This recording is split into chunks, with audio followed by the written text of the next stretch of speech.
무협 토크 주화인마 제 15경.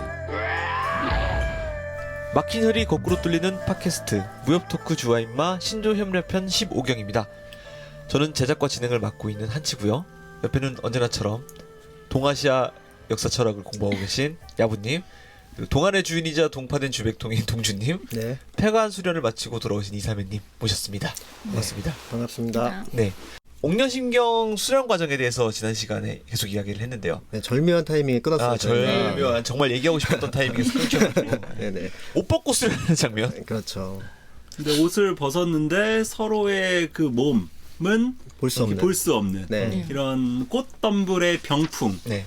그 사이를 가로막고 네. 손만 양과의 왼손과 소영이의 오른손 그리고 이렇게 서로의 손을 마주하고 네. 덤불 속으로 손만 이렇게 집어넣으면 손바닥을 이렇게 마주칠 수 있잖아요. 네. 맞대고 서로 운공하는 거를 도와주면서 이 옥녀신경을 수련하게 됩니다. 손만 잡고 예. 연공할게 뭐 이런 느낌. 그렇죠. 그러니까 이게 이제 7경이 그렇다라고 그러네요. 옥녀신경의 7편. 여기서는 이제 두 사람이 이제 함께 이제 서로가 서로에게 적에 맞서는 무공을 배워나가는 과정인데, 남자가 공격을 하면 여자가 맞고 남자가 방어에 나서면 여자가 그 틈에 상대를 공격하는 네. 네. 공수를 번갈아하는 방식으로 운공을 하는 겁니다. 저는 이 장면에서 옛날에 사조 영웅전에 음. 비슷한 장면이 나오죠. 그렇죠. 곽정과 황룡이. 곽정이 이렇게 빈사의 부상을 입어가지고 음. 그때 우가촌 어떤 그 숨겨진 공간에서 그렇죠. 황룡과 양과의 아버지 양강에게 칼을 맞고. 아 그쵸. 그래 네. 칼 맞았었군요. 네, 칼을 맞고 이제 수박을 먹어가고 가면서. 그 수박 먹어가면서 맞아요. 장면도 보겠어요. 그 뒤에 연극적으로 네. 묘사가 됐죠. 네. 그 재밌는데 그거. 아, 그 부분이 참 재밌었어요. 재밌어요. 네네. 그 우가촌이 아주 그냥 핫플레이스예요. 맞아요. 셀럽들이 계속 와. 그러니까 이건 다 김용 선생의 그 설계지. 아니 그전 그 부분 읽으면서 가장 놀랐던 건 곽정이 그러면 7일 밤낮 동안을 뭐 먹지? 수박을 먹으면 된다라는. 근데 7일 이게 밤낮 동안 또 수박을 그 소변을 봐야 돼서. 그러니까 소변으로 다 그런 나올 것들은 다 이야기가 안 나오고 있죠. 네. 구체적인 거는. 그러니까요. 아니, 운공해가지고 땀으로 해서 수증기로 날리겠죠. 좋네. 내공이 있으니까. 손가락으로 이렇게 술을 맞아, 술도 내기도 쏘고 막. 하니까 그러니까. 그 소변도 손가락이나 뭐 이런 걸로. 여기까지만. 근데 아무튼 그 우가촌 그 장면을 보면 이게 중국이 네. 진짜 땅덩어리가 넓잖아요. 네. 서울에서도 심지어 이 무슨 영등포구 관악구 이런 데서도 아는 네. 사람 만나기가 거의 어렵거든요. 그러니까요. 근데 그 넓은 중국 땅덩어리 수시로. 거기서 주인공들 아는 조연들 등장인물들을 다 만나. 그러니까. 아니 무슨 식당에서 밥 먹다가도 보다가 그러니까. 목염자야 언니 막 바로 이렇게. 식당이 한두 개겠어. 그러니까요.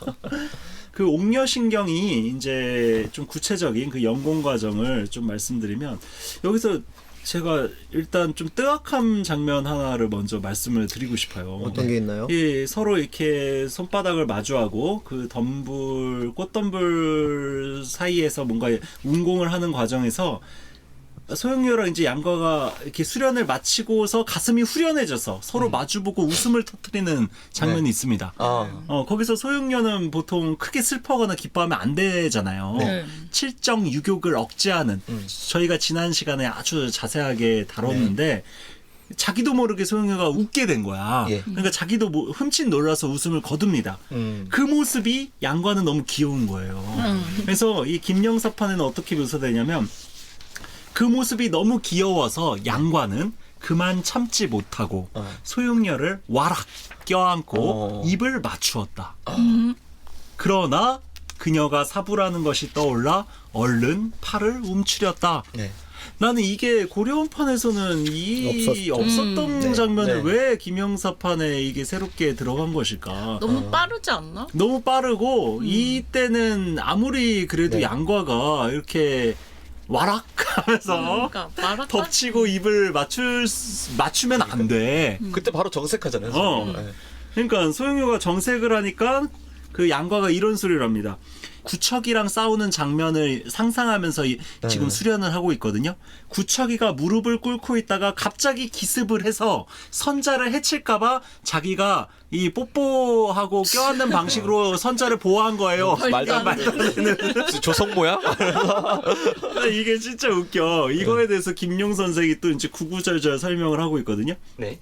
이 부분이 좀 재밌는데 임조영이 처음 옥녀신경을 만들 때 기본적으로 되게 외로운 처지에서 만들었잖아요. 네.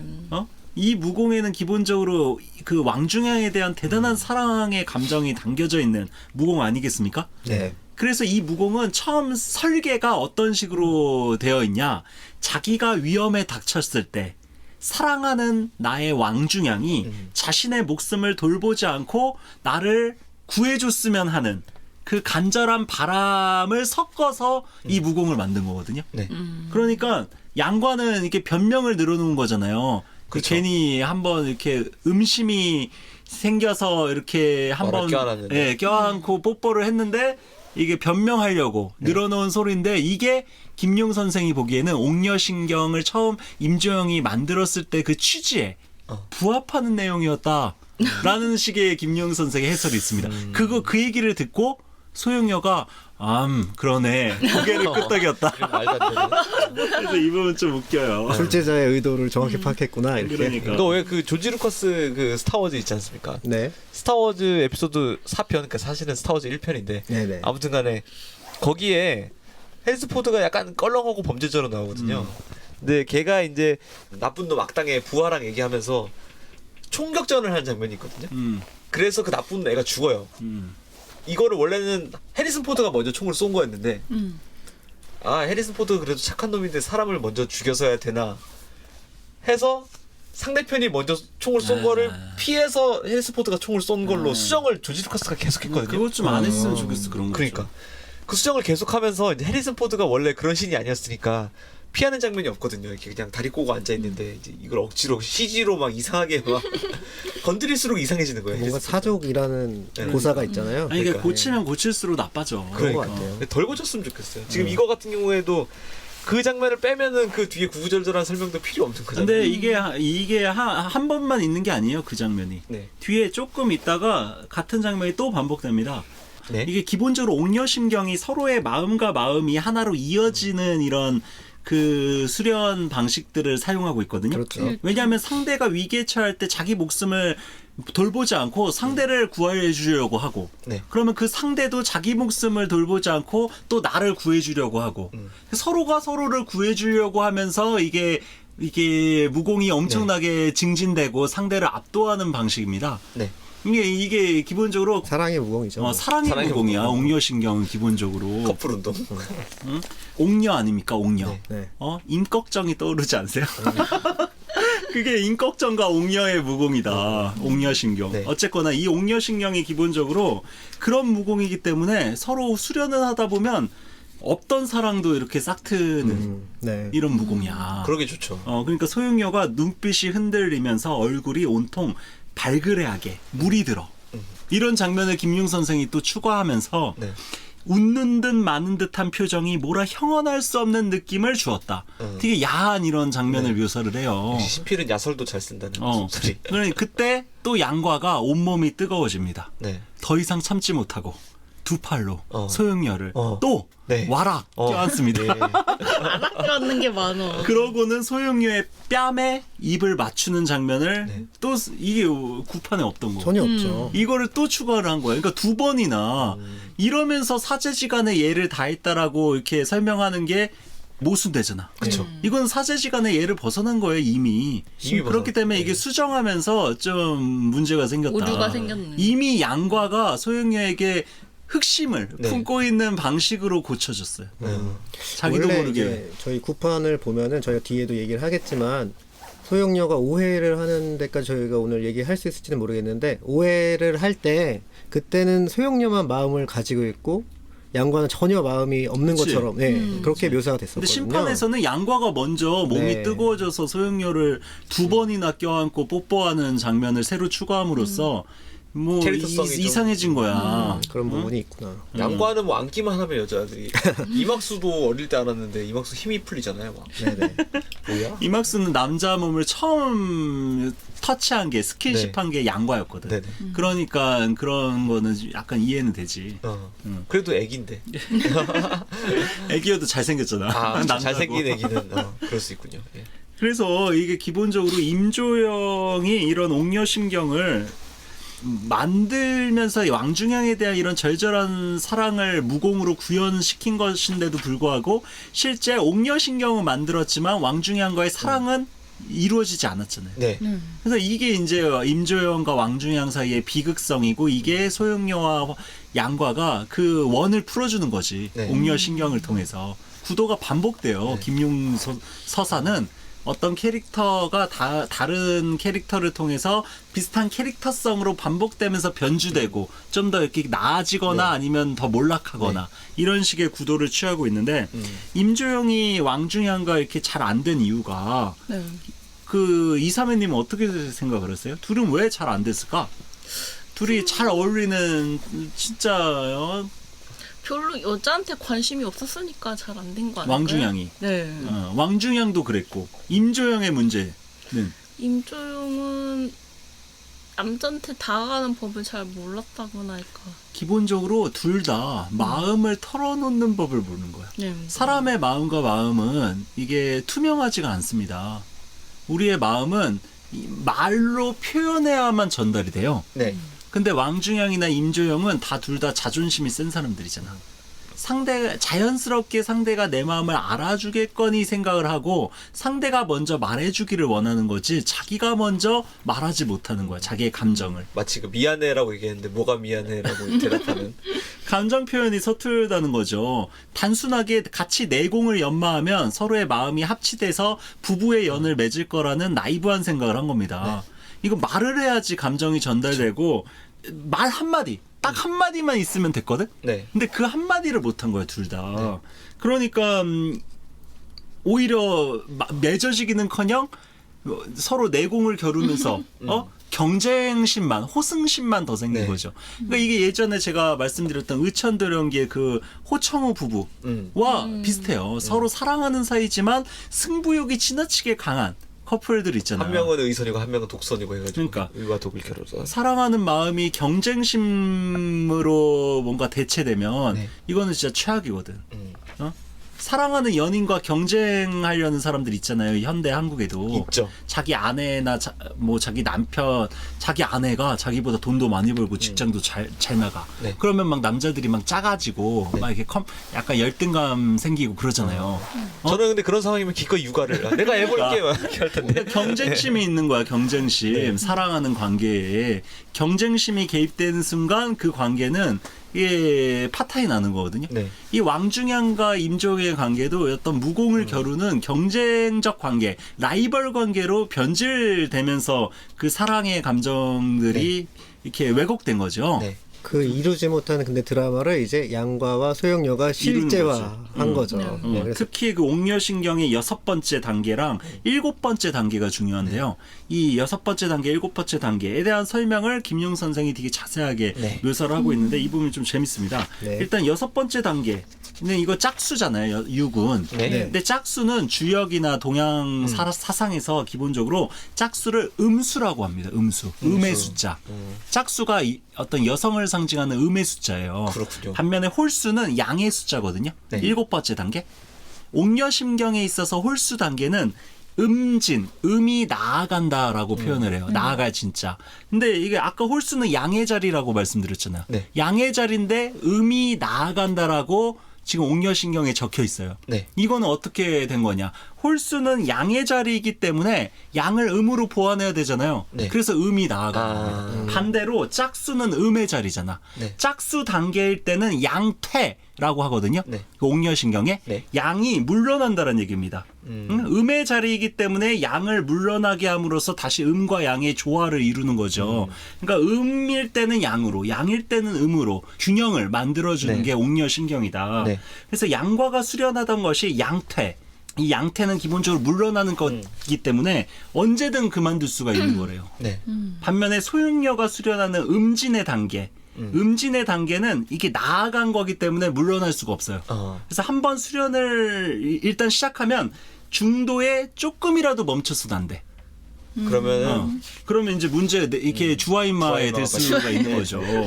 그러니까 이제 양과는 기본적으로 양태. 소용료와 달리 좀 여유가 있는 거야. 네네. 소용료는 지금 아주 중요한 순간에 중요한 기로에 서 있기 때문에 주변의 말소리나 어떤 이런 것들에 완전히 차단된 거죠. 반면에 양과는 주변의 소리들을 들을 수가 있는 거죠. 그 중요한 순간에 발소리와 사람의 말소리가 들려온 겁니다. 양과만 들은 거지. 그때 양과는 깜짝 놀라가지고 그 단전의 길을 이제 밖으로 다 빼낸 다음에 그 연습을 멈춰요. 네.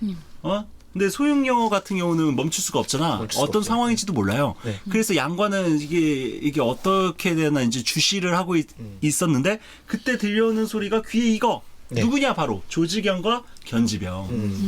구판의 윤지평. 윤지평과 조지경이에요. 네. 그러면서 이제 그 우리가 알고 있는 그 중요한 이제 사건이 여기서부터 이제 시작이 되는 거죠. 그쵸.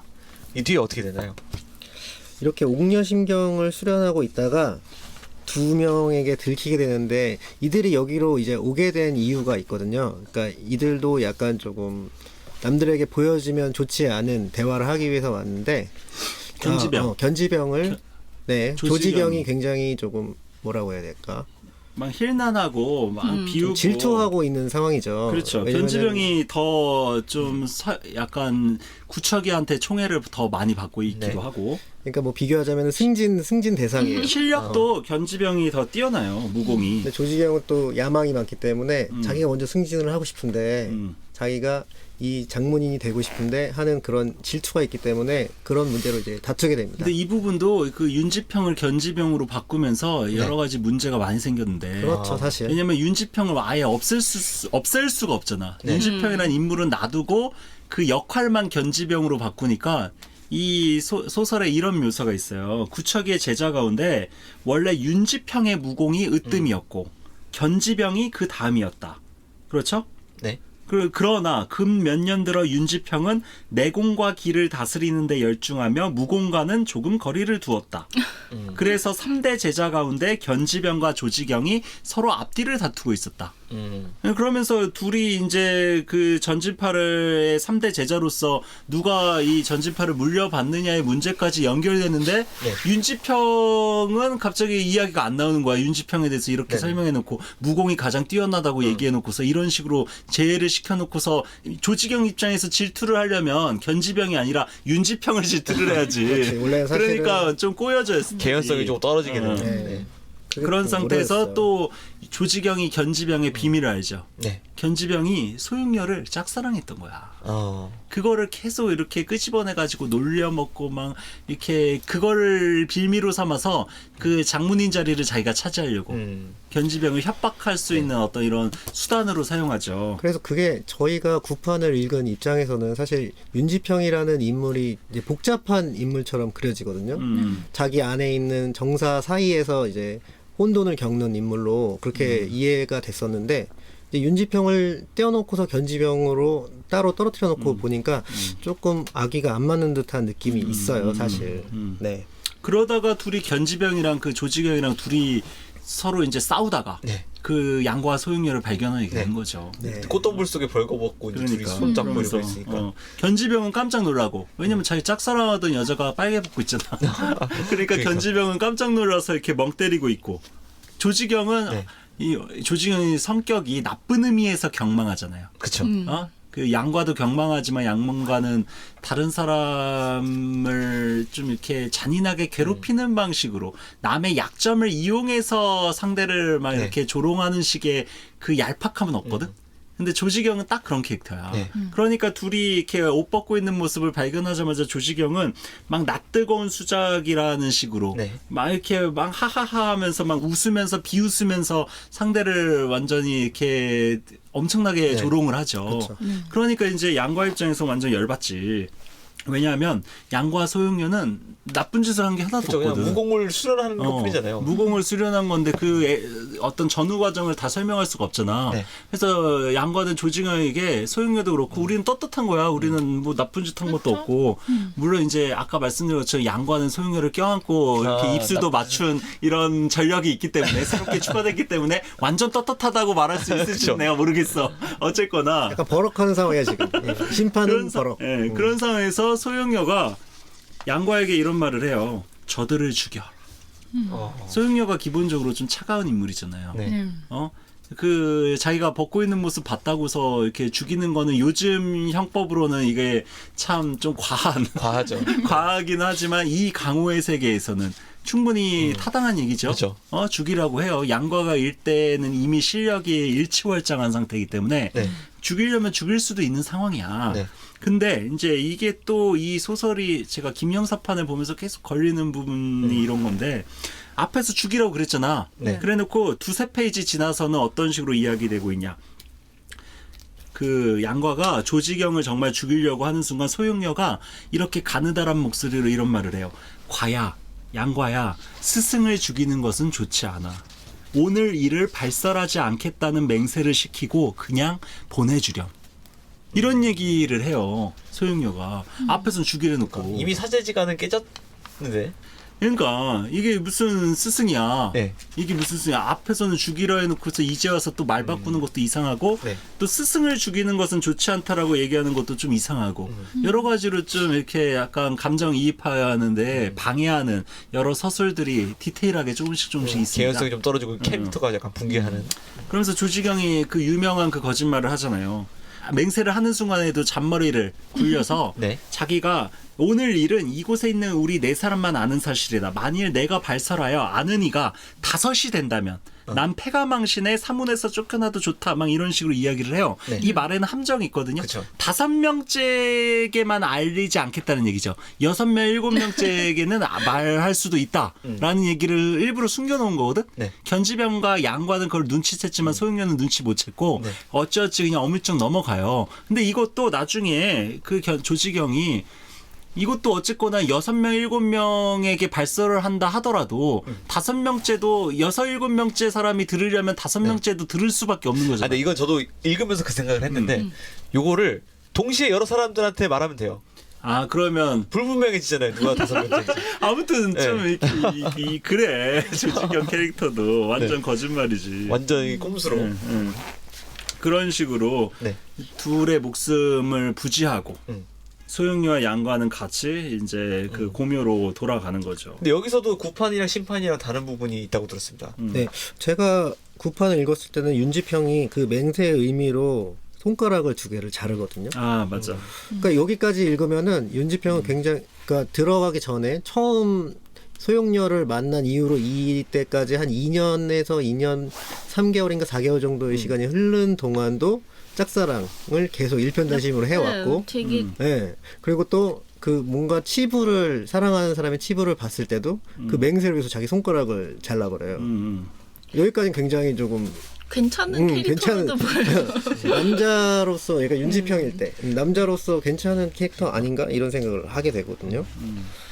뭐 윤지평 후손들이 이렇게 충분히 안 걸어도 될 만큼 잘 대우를 해준 것 같은데. 여기까지는 그런데 소용료를 이제 근데 소용료 네, 자고 여기- 있는 네. 심신미약한 상태의 여성을 여기까지만 네, 그렇고 겁탈했잖아.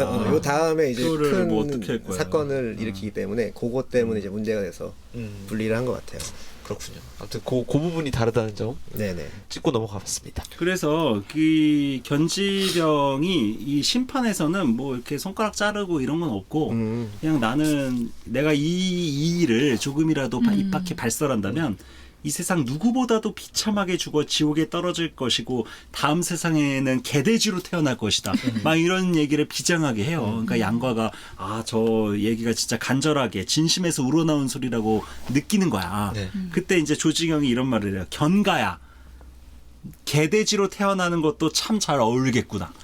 이게 마치 이 문장만 보면 견가, 견지병의 견씨가 개견자 개견자처럼 느껴지거든. 네. 근데 이거는 이렇게 비슷한 음을 이용해 가지고 조직형이 말장난한 겁니다. 그렇죠. 네. 이 견지병의 견자는 그 질그릇 견자거든요. 네, 맞아요. 질그릇. 그러니까 이게 중국어 발음에서도 아마 비슷할 거예요. 네. 그러니까 이제 너 견가니까 개로 태어나는 게 어울리겠다 이런 식으로 조직형이 얘기를 하는 거예요. 이 와중에도 깐죽대는 거지. 그러니까 하나는 밉상해 주지고. 조직형은 최악이지. 네. 스승으로서 우리가 상상할 수 있는 모든 최악의 최악의 선생님. 악덕을 다 갖고 있는 인물이 조직형. 이름 봐요, 이름. 조직형이 뭐예요, 이름. 그러니까 발음도 안 좋아. 제자들을 이렇게 조질 것 같잖아. 그러니까요. 지 인생도 조지고 다 조지지 그 사람은.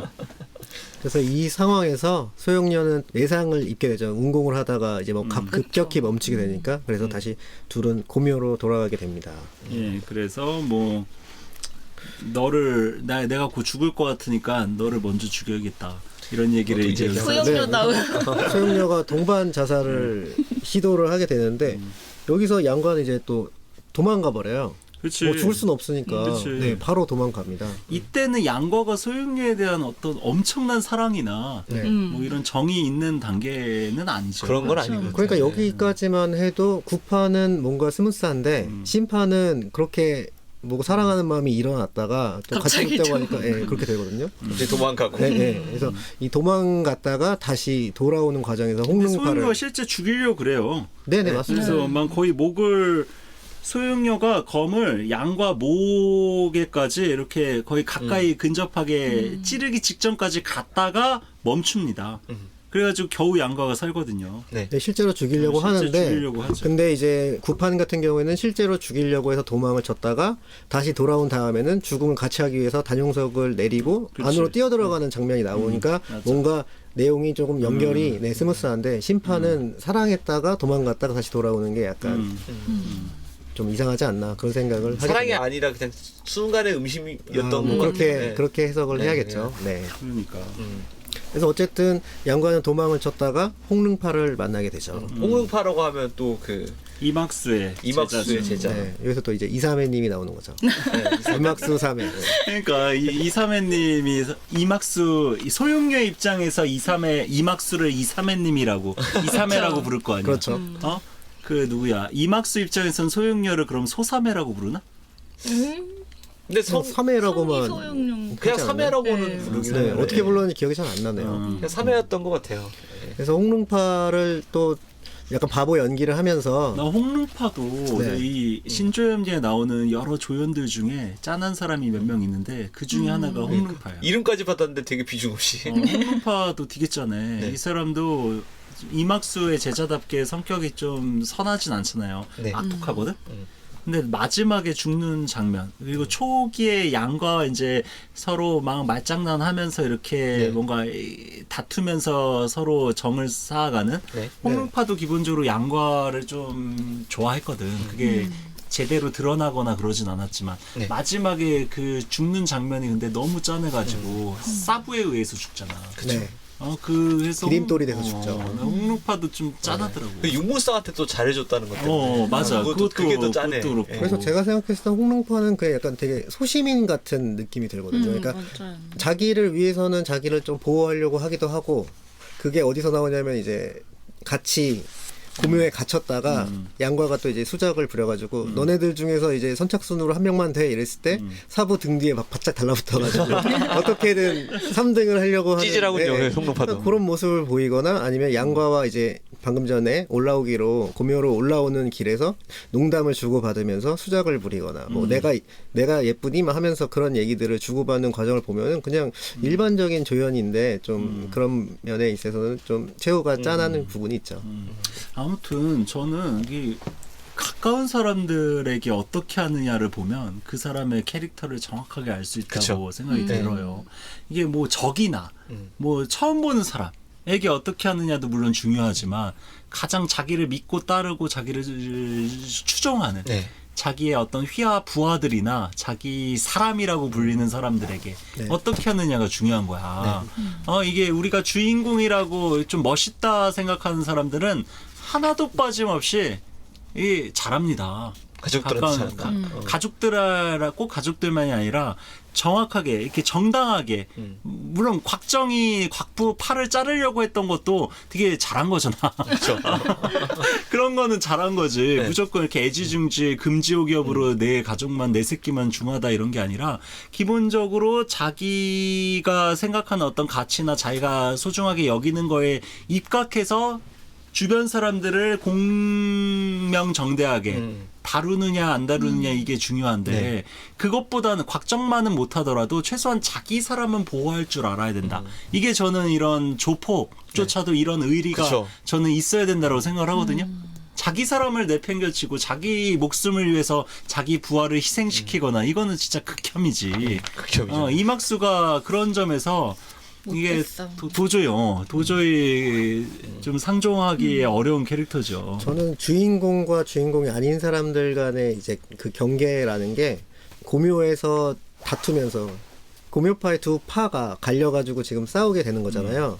그때 이제 위기가 닥쳤을 때, 그러니까 사람은 저는 위기가 닥쳤을 때 그 진가가 나오는 것 같아요. 맞아요. 좀 스트레스를 받았을 때. 맞아요. 네. 그러니까 친구끼리도 여행을 가보면 안다고 하는 게 평소에는 모르다가도 여행 가면 또 보이는 것들이 있고 뭔가 좀 평소 상황이 아니고 중요한 상황이거나 그치. 위기가 닥쳤을 때는 사람의 본면이 나오는 게 그러니까 아닌가. 악당도 그 급이 있다라는 거예요. 맞아요. 그러니까 악당도 급수가 있는데 제가 최근에 1987이라는 영화를 봤는데 아, 그 영화 거기서 평이 김윤석이라는 김윤석이라는 배우가 분한 그 캐릭터가 되게 악랄하고 악귀. 악독한 일종의 악당이거든. 네. 우리 장르적으로 이야기를 하자면 빌런이죠. 네네. 근데 그 김윤석이 이게 아주 양아치 하류 악당은 아닌 게 자기 사람이 위기에 처하니까 가서 구해주거든. 네. 가서 막 멋있게 이렇게 다 안 보셨구나. 아, 예. 저 안 봤어요. 어쨌거나 김윤석이 분한 그 캐릭터, 그 처장 같은 캐릭터는 악당이지만 자기 사람은 보호하고 지키려는 악당이다. 그러니까 근데 반면에 그 김윤석 캐릭터 말고 주변의 다른 악당들은 자기 어차피 뭐 자기 부하들이 뭐 그 사람들이 뭐 지켜서 뭐해 꼬리를 잘라야지 위 대가리가 살려면 꼬리를 잘라야 된다는 입장이거든요. 네. 그게 하류 악당이라고 저는 생각을 해요. 자기를 보호하기 위해 아랫사람들 자기를 믿고 따르던 아랫사람들을 꼬리를 자르는 악당이 있는가 네. 하면 그래도 자기 따르던 사람들인데 그 사람들 지켜줘야지 이런 악당이 있다. 둘 다 나쁜 놈이야. 하지만 악당도 이렇게 조금 급이 있다라는 생각이 듭니다. 구양봉도 그 명품 악당이었던 게 자기가 한 말은 지키려고 그러잖아요. 그렇지. 그런 약간 약속을 지킨다. 그렇지. 그런 느낌. 악당이어도 나는 악당에게도 품격이 있어야 된다고 생각해요. 반면에 최소한의. 그 조지경 같은 경우에는 약속도 이상하게 해놓고 안 지키고. 그러니까 이거 아주 삼류 악당이지. 네. 그러니까 대장이 될 수 있는 악당이 돼야지 또 악한 사람들이 그 밑에 믿고 모이는데 그렇지. 그것도 못 지키면 이제 혼자서 그러니까. 찌질하게 네. 사라져버리는 캐릭터가 되겠죠. 예, 아무튼 그 옥녀신경 수련 열심히 하고 네. 그 이제 뒤로 이제 홍릉파가 찾아와가지고 또 이제 고묘 안에서 한바탕 또 난장이 이막수 이제 같이 들어오고 네. 단용성 내리고 다 같이 난장판이 뭐 막 거기서 뭐 또 이막수는 옥녀신경 또 배우고 싶어하고 네. 또 뭐 숨겨진 통로로 나오고 뭐 이런 얘기들이 또 있어요. 빙백 음침 같은 경우는 사부에게 배웠지만 이막수가 네. 그 옥봉침은 또 배우지 못했잖아. 이건 소용료만 알고 있잖아. 네. 뭐 이런 거 짜증내고. 관련해서 또 옥봉침 관련한 얘기도 나오고 뭐 그렇습니다. 할 얘기들이 많은데 이것도 이제 다음 시간에 이어서 하면은 좋을 것 같습니다. 예. 2018년 무술년 새해를 무술과 함께 무술과 함께 무술년은 무술과 함께 잘 무협 지내시길 토크 바랍니다. 좋아임마. 저희 설문조사도 많이 참여해 주시고요. 다음 시간에 고묘파 이야기 또 이어가 보도록 그렇죠. 하겠습니다. 이게 공묘파가 중요한 게 제가 계속 썰렁한 소리에서 죄송한데 무술년이 개 황금 개띠잖아요. 네. 공묘파의 그 고양이와 무술년의 개가 네. 뭔가 어울리지 않습니까? 전혀 대치되는 일이 어떻게든 또 고양이 거의 껴가지고 편집의 위기에 있는 대사를 지금 하는 이거는 편집 알겠습니다. 예. 그러면은 다음 시간에 뵙겠습니다. 대현님들 고생하셨습니다. 야부님, 동주님, 이사님 다시 뵙겠습니다. 감사합니다. 감사합니다. 분명. 본 방송은 인문예술 공유지 물레단, 전산실의 청개구리, 그리고 북극곰 사운드 및 많은 동료 뮤지션들의 도움으로 제작되었습니다.